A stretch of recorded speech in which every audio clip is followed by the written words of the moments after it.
Welcome to today's webinar and thank you for joining. My name is Sebastian Floreg and together with Artur Ratajczak, we will show you how to plan production and automate execution processes with Microsoft Dynamics 365 FSCM. Let's get started. A word of introduction. We have been in business for over 20 years and are a publicly listed company. Our international team consists of more than 100 consultants, and more than half of our current projects are carried out for international groups of companies in complex transformation programs. We now hold more than 200 Microsoft certificates. We have successfully implemented over 300 projects. XPLUS is a two-time winner of the Inner Circle for Microsoft Business Applications Award.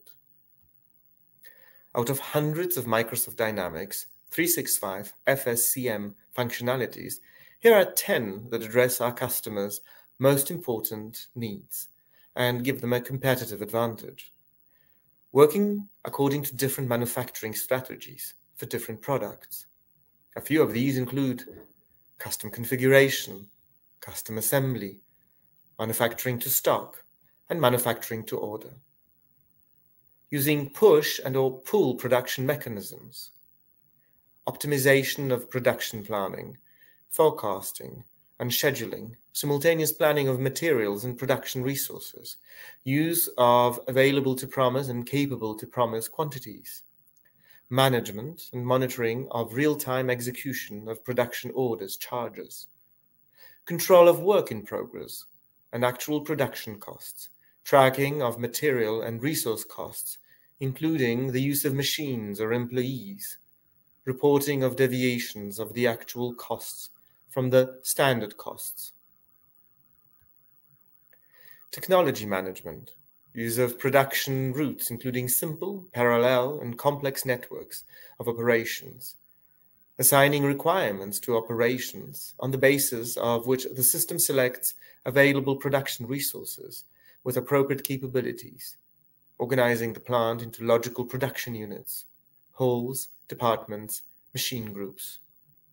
Fast rescheduling of production tasks and simulating alternative solutions using Gantt charts, solving machine overload by moving tasks to alternative work centers, optimizing plans for the entire organization, simplification of production management through the use of lean manufacturing and Kanban cards, possibility of implementing lean production only for parts of the process, for example, production of massively used details, reduction of inventory costs and elimination of losses thanks to the use of optimal sequence of use of materials according to FIFO rules, first in, first out, or FIFO, first expired, first out, reducing setup costs and increasing machine utilization thanks to consolidation of products in different packaging variants into production batches. When it comes to upgrade, implementation, and full integration of Microsoft Dynamics 365 FSCM, we work with clients from across Europe. To date, more than 300 successful projects have been completed. These are mainly multinational companies with established positions in the market. Nearly half of the projects have been completed for the manufacturing industry. That's the theory, and now it's time for some live system presentation. Artur, the floor is yours. All right. Hope you can all see my screen now. So hello and welcome. My name is Artur and I am a production consultant and business architect in XPLUS, working on already more than 5 years in this organization and taking a part of quite a lot of different production implementations all over the world. So on today's session, I'd like to show you some main production and production planning features that may describe, and I want to describe their importance on the whole supply chain and what is their impact of the production and supply chain and production planning and procurement planning. And in the end, I will present one of the options to perform production orders using production execution terminal. In the middle of that, we'll schedule production, and I will show you some different options like the Gantt chart, how to play with different production orders and how to schedule their jobs or their operations. All right, so let's start from the beginning. What is the base information for every single production planner, for every single production order to be started? It's a demand, and I want to show you what are the options, what are the demands in the 365, how to generate and how to create such demand, how to play with them and how to play with values, and how to play with different parameterization that triggers the production planning itself.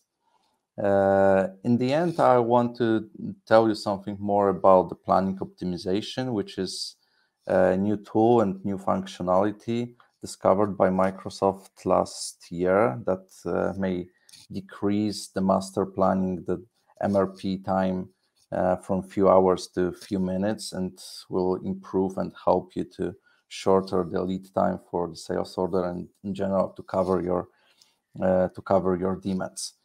Okay, so let's start from the beginning. It's gonna be a short story about the production process itself, starting from first point, which is the demand, and then we'll go through the whole production.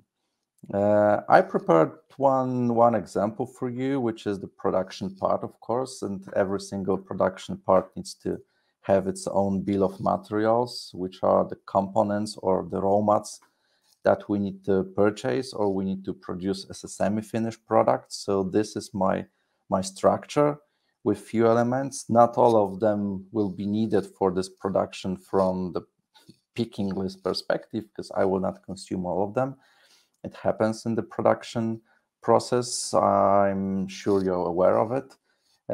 My bill of material is approved and active for this period of time, so it should be used by the system for the planning reasons. But in general, you can create as many bill of materials versions as you wish, dependent on the quantity or dependent on the date range that should be used. It's exactly the same with the routings. I prepared one route version, which is active and approved for my period of time and my quantity of scheduled production orders. I prepared two operations that should be performed for this production order with some scheduled or specified runtime, which is counted in hours, 2.5 hour.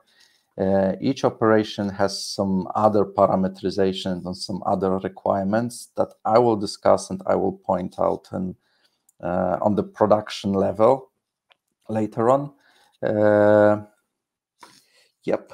So that's the configuration. We know what is inside the item, and then let's create the demand. I will go to the net requirement, which is some kind of Bible for every production planner and procurement planner that shows the current situation on the item. You can see your on-hand stock. You can see demand forecasting. So that's the next option. That's the next demand I will create.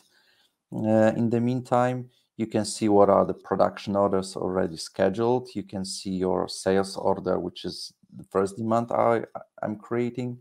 And then you can see all the planned production orders generated by the system to cover your demands.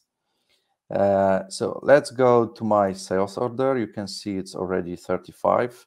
And I ask you to remember that on-hand quantity. Right now, you can see it's 30. It's quite needed to remember to understand the next functionality in the system I will present. So I will start my sales order from, let's say, 25, which you already see that it's available. And I want to present you the functionality, which is called Simulate Delivery Dates. We have two options in this Div365, Delivery Date Control ATP and CTP, available to promise and capable to promise.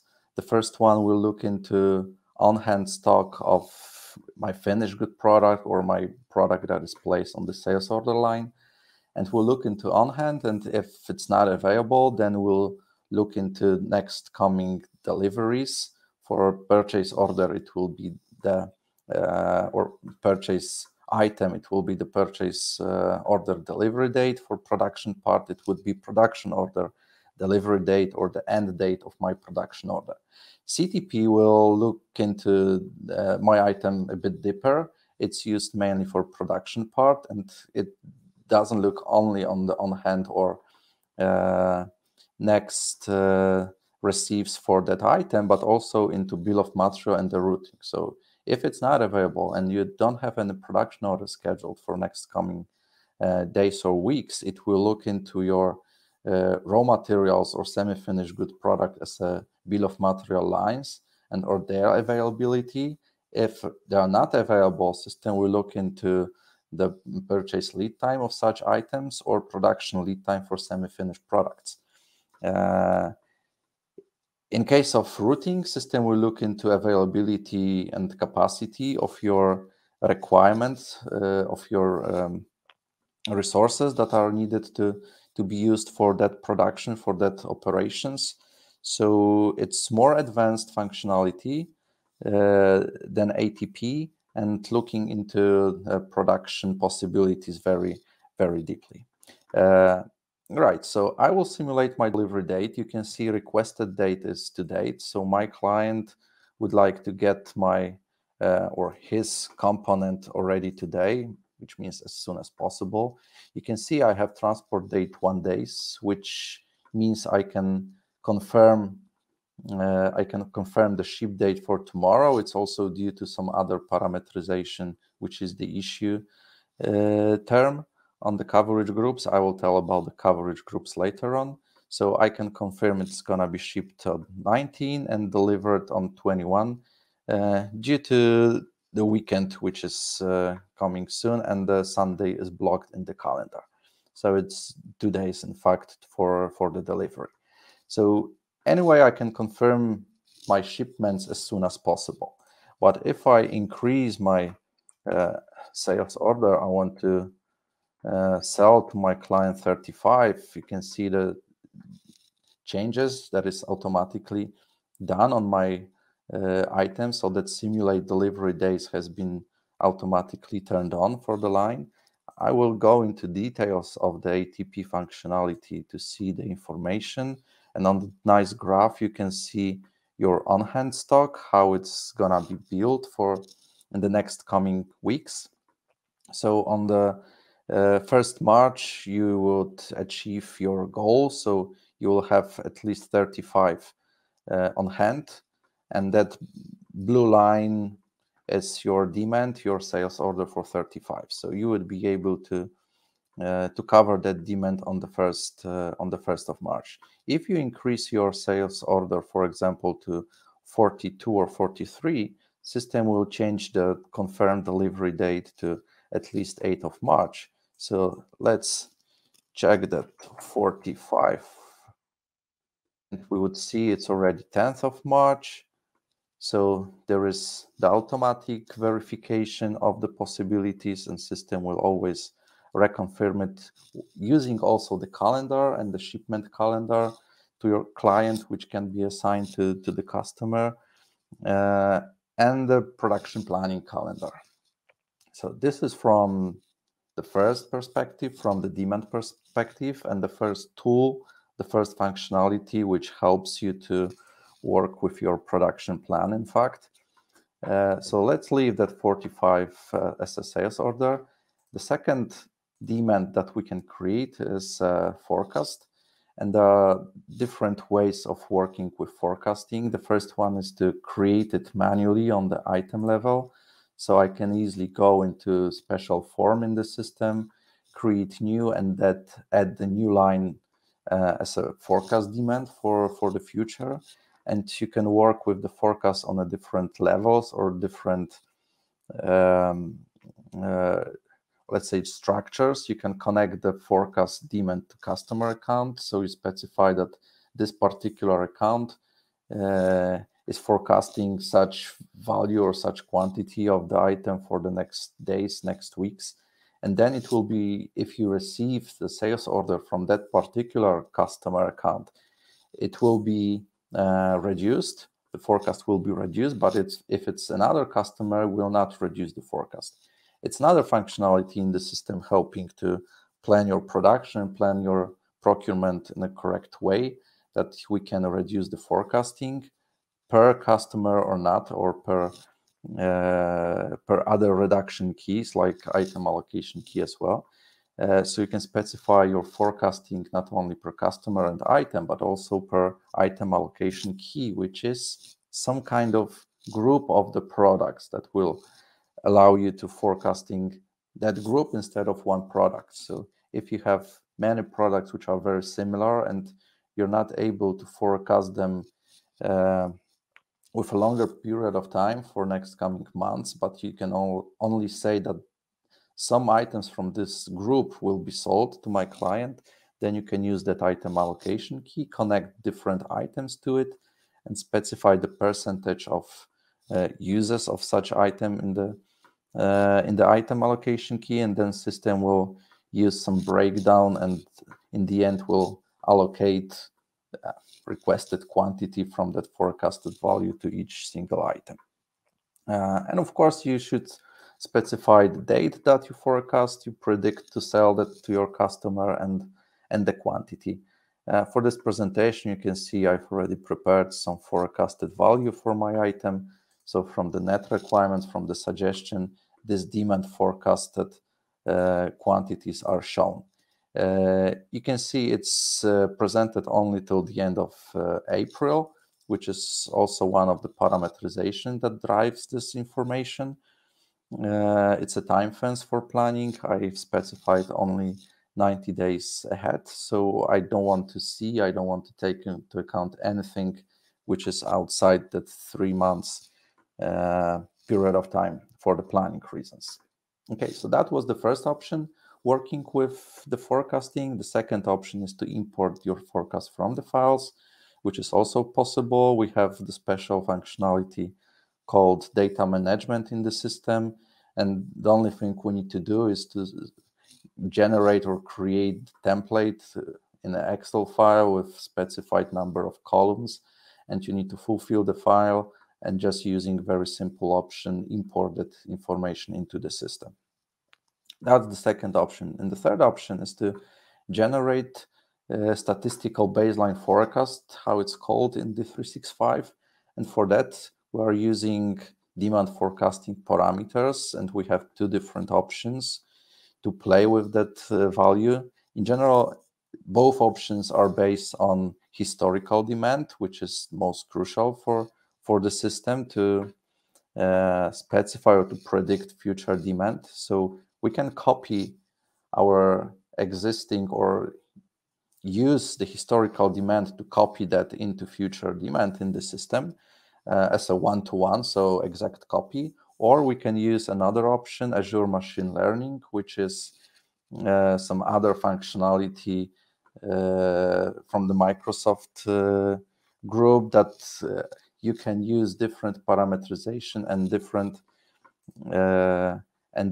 algorithm to play with your future demand. So system is using your historical demand, but anyway, it's adding 9 different algorithms to that. And of course, you can specify that algorithms to generate different values in the future. And you need to play with that algorithm. There's also another dedicated functionality on the website invested by Microsoft to learn how to work with that Azure Machine Learning and to play with different values. And finally, when you reach your goal and you trust and believe that this data are correct, you can specify that algorithm in D365 and then start working with that.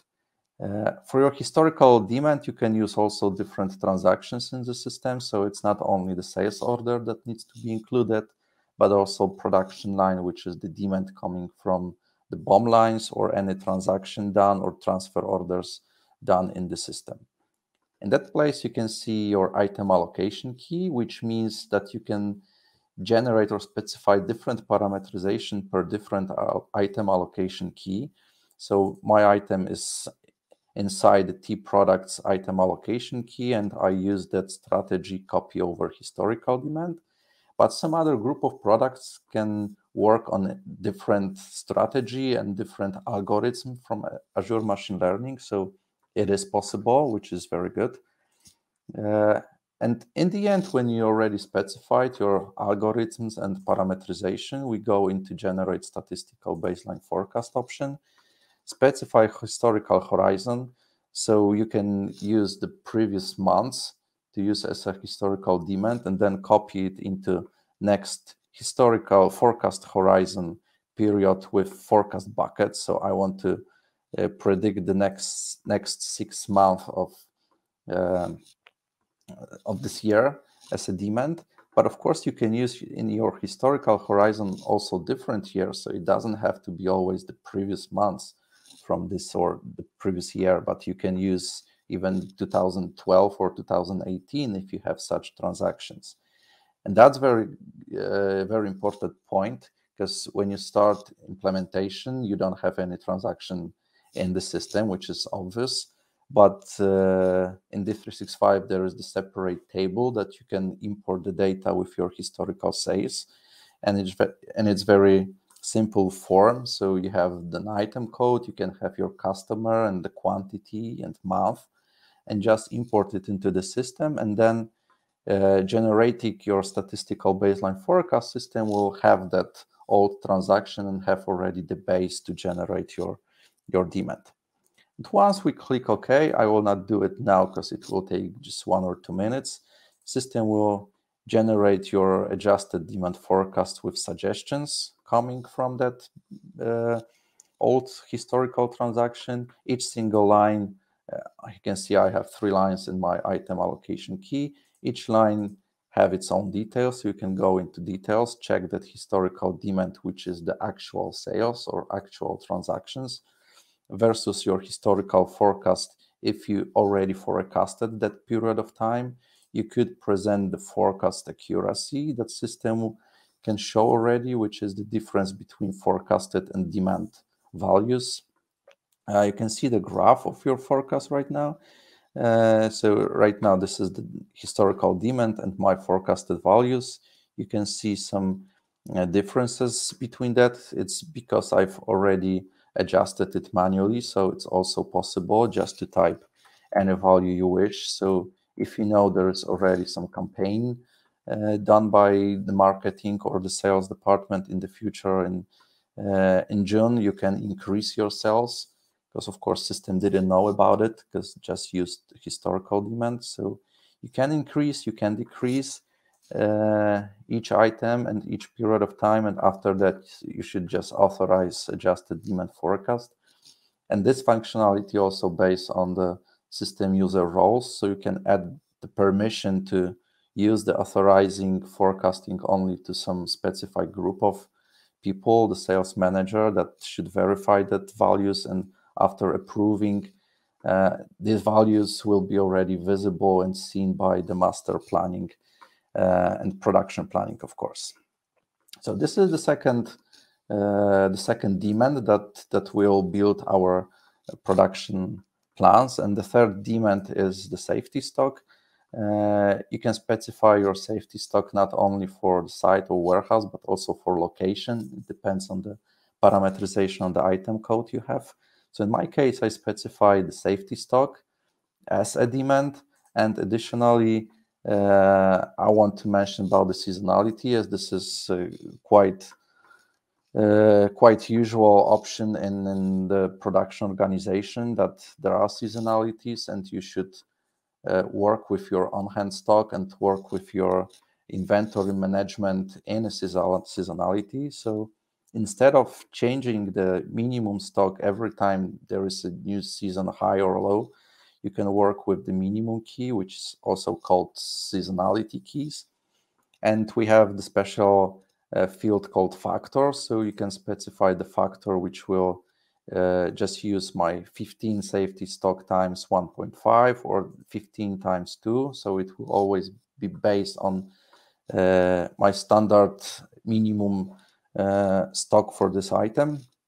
So it will just multiply it, and that's it. So instead of changing it to 20 something or to 30 the next month, we'll use that factors.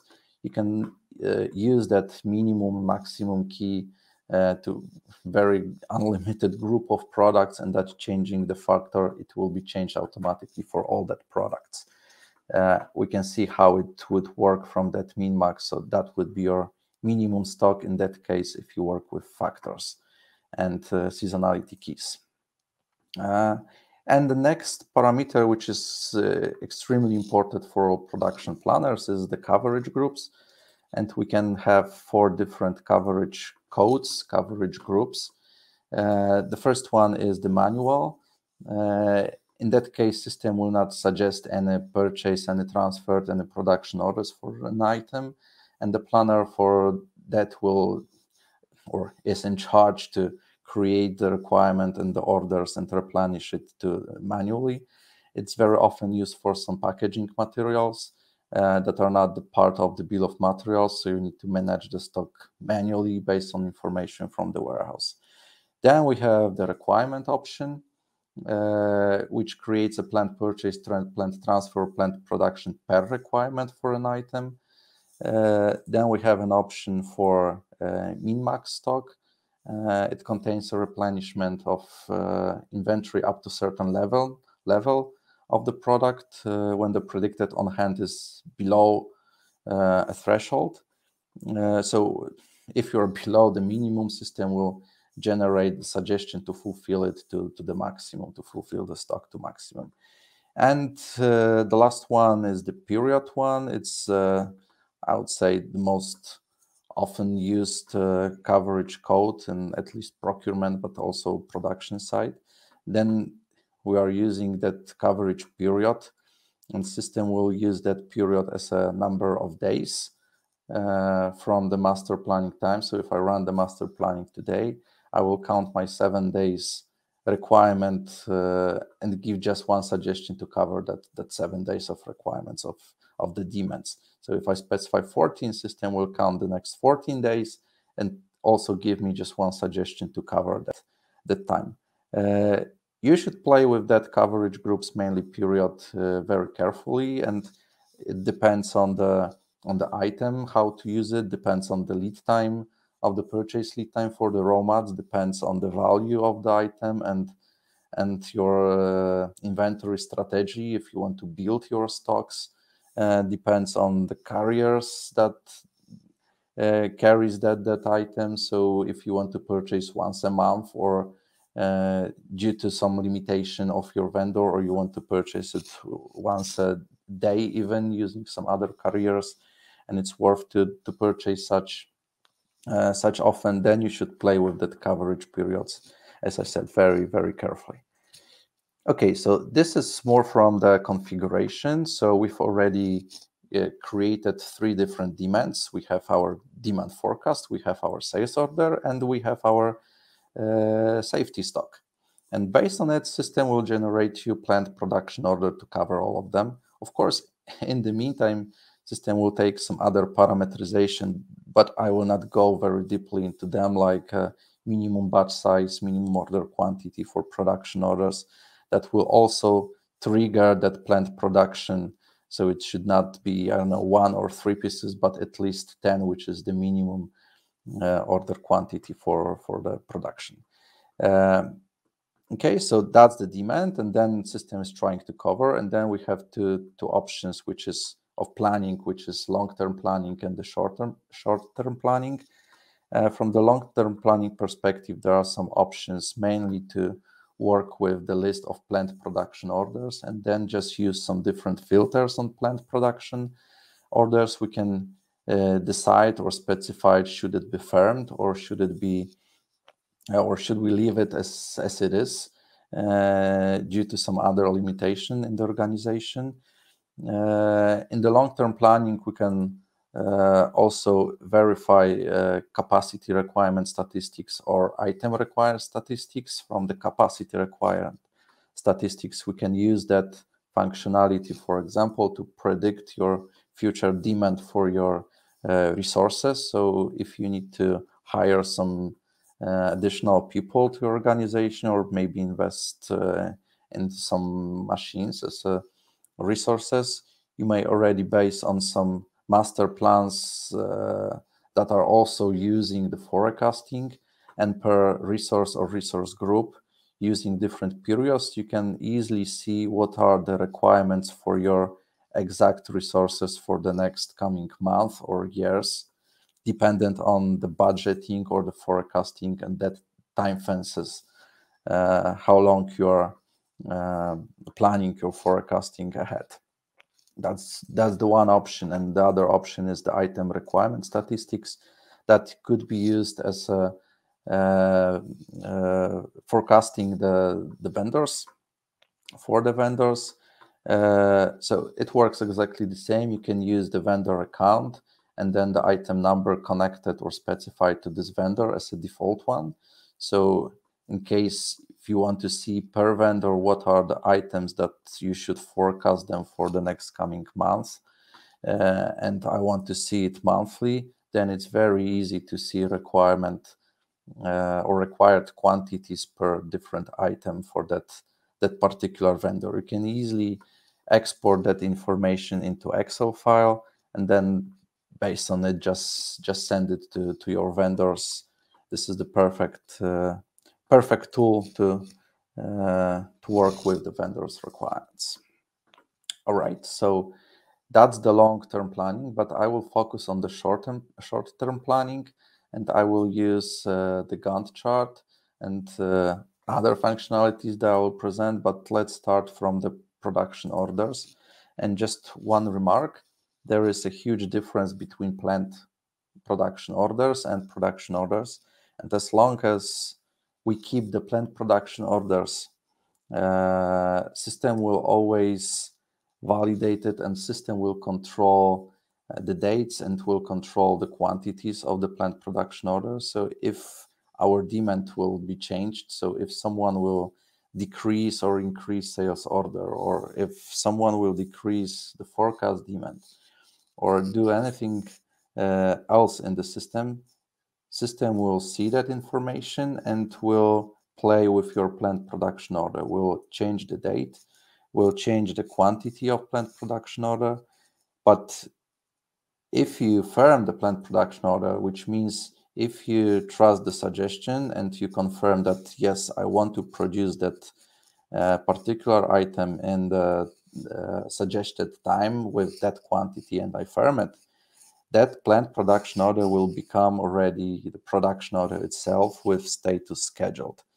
And that means that right now we need to control that production ourselves, and it's more the manual control, unless we use some option to reschedule that production order, but it's still, again, the manual decision to reschedule it using different scheduling direction or just specify the date manually. But that's the very crucial difference between planned production and production itself.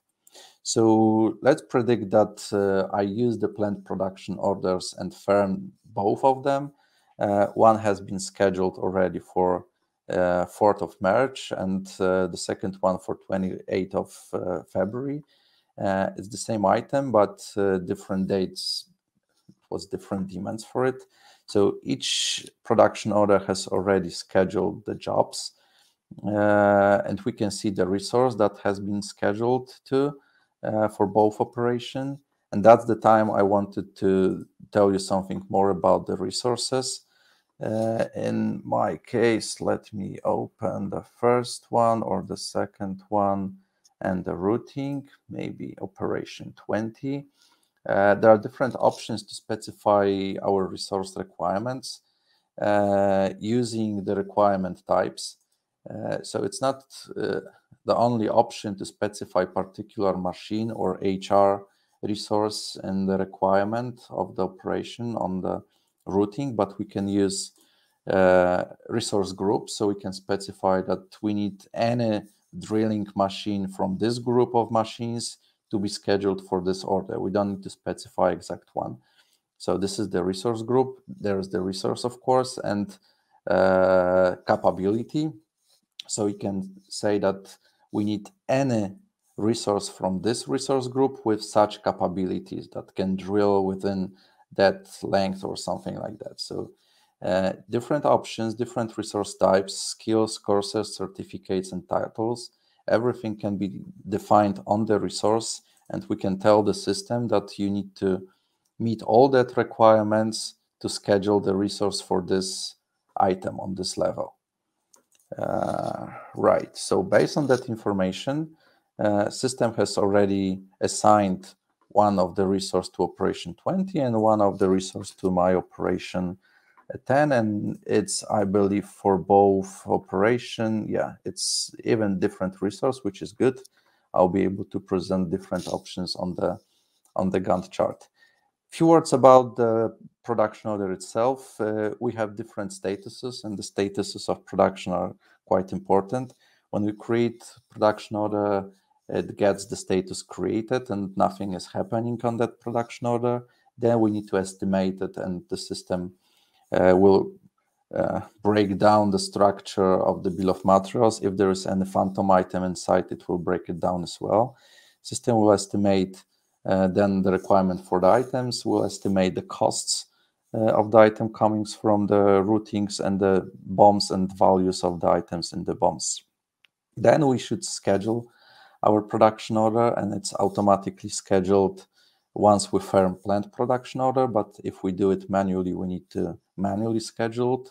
And there are two options again in the scheduling. So we can schedule only the operation coming from the routing. So in my case, it would be just operation 10 and 20, or we can schedule the jobs. And then each single operation may have scheduled different jobs if such appears inside. So it can be different job for the setup time, can be different jobs for transit time or the process time that has been defined on that operation. So different hierarchy of scheduling dependent how deep we want to schedule and what functionalities we want to use, because we will use in our case the option to use the production floor execution to register production times. And for that reason, we need to schedule jobs, because every single resource in the end will get its own job on that terminal to be registered. Right, so let's go into the Gantt chart. So we've already firmed planned production orders. We have the two production orders defined, and now we want to play with them a bit. We want to see maybe the availability of materials or availability of our resources. So I will go to my Gantt chart. I will add my second resource that I saw it was scheduled, and define the period of time. I want to see everything from 28th of February ahead. Perfect. So I can already see my production orders. The first one scheduled from 28th and the second from 4th of March. And then we have different options to play with that values. We can use drag and drop option just to catch it and leave where it is. The first and the second operation in my case, the same with the second production orders. You can see already that sign on it, which means this is the materials availability, and it's very nice functionality. If I go into details of that operation, I can already see the items, raw mats or semi-finished good products that are needed for that particular operation to be used. And I can see that the last availability date is for the first item. So it will be available on 28th of February. So I would be able, in theory, to schedule it for that day. So I can use some option which is called schedule from materials availability, and then system would move it. I will use that one maybe for that. So system will already speed it up to be started as soon as possible based on this materials availability. And then I don't need to move the second operation manually, I can again use some options like schedule next jobs. It would be scheduled if there is no block in the calendar, so you can see these hours are not available for my order, but I could use, for example, that option for that one, so schedule net jobs, and it's gonna be already scheduled automatically. Okay, the next option is to see the capacity load. So if I want to check my capacity load for the resource that has been already assigned, I want to include the planned orders as well. So I will see my capacity for that resource. I can see planned order already scheduled for that week and see production order that has been scheduled. So the difference again between planned order and production order. Of course, I may not want to see the planned production order, so I can just exclude that one. So only see right now the capacity and production orders that has been scheduled physically. If I include it, of course, it will be visible as well. And then I can see very easily that the capacity is 40 hours per week. 2.5 hour has been already scheduled, and there are more than 7 hours in the planned production, or it's different in opposite way. 2.5 in a planned production orders and 7 in a production order that has been already scheduled. So in a longer period of time, you can see if your real demand increases your capacity if you don't schedule with finite capacity, and then just play with the values and move it ahead or backward. You can also see the demand on the item, just jumping to the net requirements of such bar, and then see if it's really needed for that date, or we just schedule it due to some limitations or materials availability. Another option that could be used is if we select in the same resource, if we select both jobs using dispatching option. So you can see already how it is scheduled, but you can right now play manually with that list of jobs. So if you have the longer list, you can just play with them and move up and down how you wish. So I can just move that one up and then use the option to schedule both jobs. And then we have quite nice functionality that the first one would be selected to forward from scheduling date, and I can specify manually the scheduling date. So I want to start the first one on 8th of March, and then the second one could be scheduled forward from previous job, which is the first one. So it will just specify automatically the whole queue of all that listed production jobs. In this case, you can see that limitations I mentioned before with the finite capacity and finite material. So you can use that one or not. It's not so obvious that you always should use the finite capacity or material, because you may want to have control on the capacities and on the resources, and the same with materials. If you know there are some replacement to be used, and you don't want the system to decide that it should be already postponed for next month due to some material limitation. So you can use that options, right? And of course, once you agree and reschedule production, it will be automatically rescheduled. But I will not do that right now because it will take just 1 or 2 minutes. I will go back to my list of production order and want to produce it now. So let's take this one. Let me check in my routing. Okay, it's correct resources. So I'm sure that it's needed to be performed. I verified already materials availability. I know that there is a capacity available as well. So I want to release it, means I want to present it or show it to the production execution terminal to be already performed. So let me move that one, and I will go to production floor execution. In this case, I need to log into my resource. So I know it was 1121. Sorry. It's 11:21. Am I right? Let me make sure that it was the correct one. Yes, it was the resource. So I want to log into that resource. So I will see only the jobs scheduled for that resource, not any other. Then I want to say that it's me. So you can type your badge ID, or you can use the scanning option as well. I will just show you how it works. There is the separate functionality in the system to generate that scanning option or the barcodes for the user. So this is my card, my ID card that I can print out and then just scan it once I want to log into my terminal. And this terminal has been already prepared to be used on the touching screen, so you can use the tablet or some other computers placed on the production floor to be used by the operators. And I can see the list of whole scheduled jobs for that particular resource. So my job is the last one. You have some information about the product, about the dates. If you have the image already on the product card, you would be able to view it, to see it in that place. And I want to start the job. Right now, I can change the quantity that I want to start. You remember it was scheduled for 5. So yes, I want to start 5 as well, but in general, you can change it always. So right now, this has been started. You can see that small information that this is started. And if I switch to active job, it will be on that list already. So let me report progress, so I will not wait for anything else.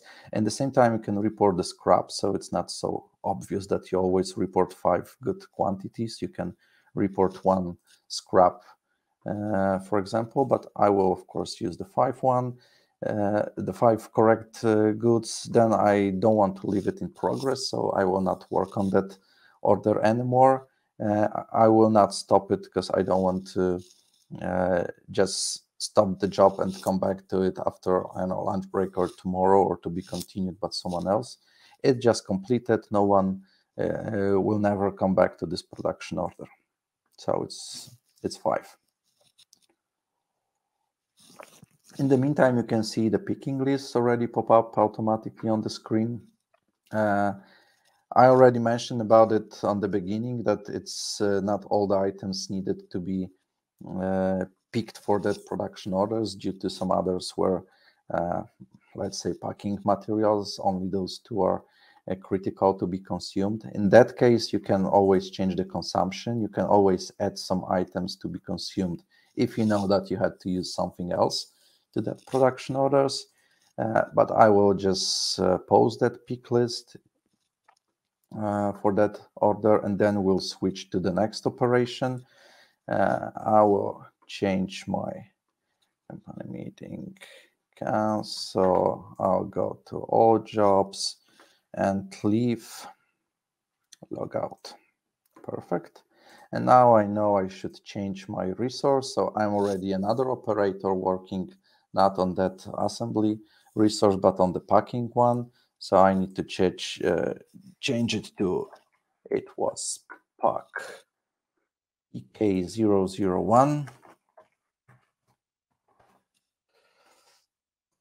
And my batch ID again.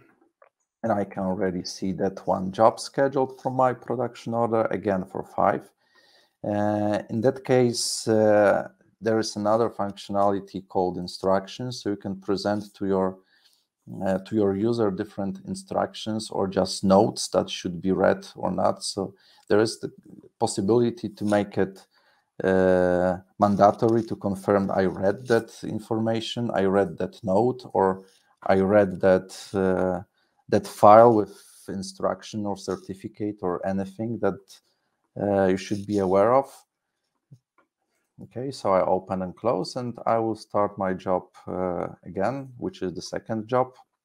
Then let's switch to active jobs, and I want to report progress, again 5. And in that case, you can see already the view for the serial number. So this is how I prepared that item to show you there is a really nice possibility to report the serial number controlled items. So you can already use the scanner if you have the barcodes printed out on the item, or just type it manually or use the list. So I can see the list of my serial numbers for each single items from my 5. So I will report each of them separately. But as I said, you can always scan the barcodes you have printed out on the label.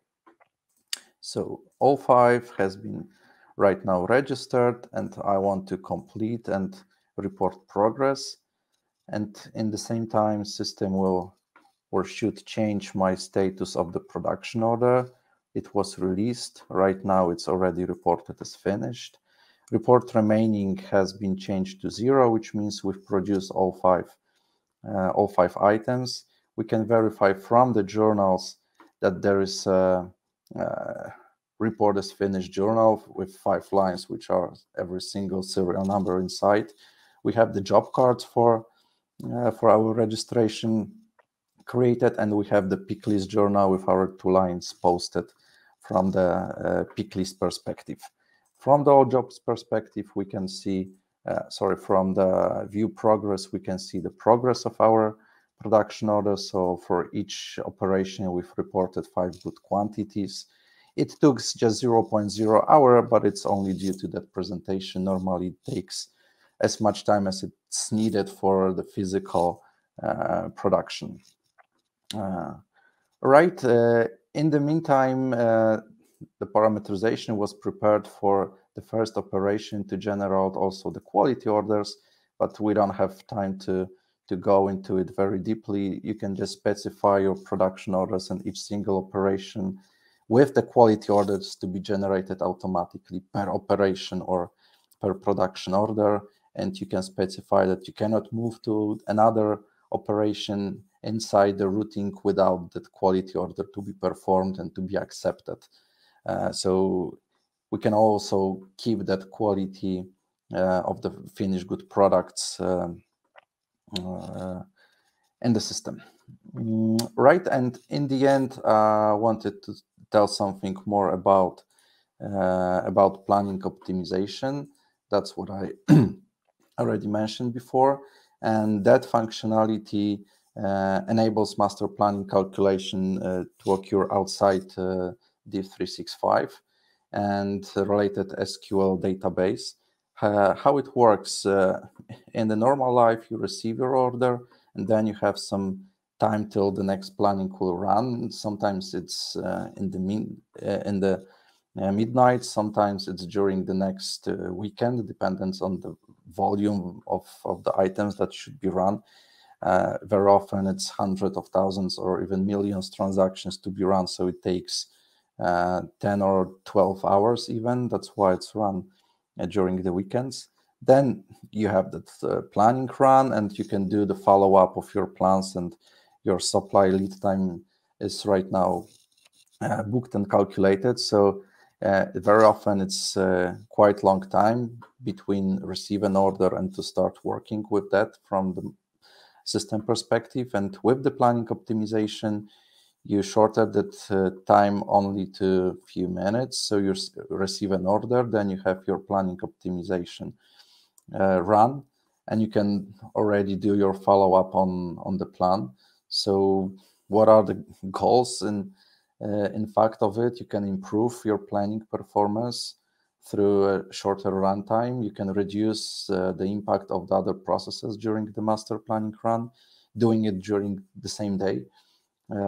You can do more frequent planning runs, and of course you have potential savings and improvements for your customer service. So you can right now offer your products with shorter lead times to be delivered to the market. And of course, all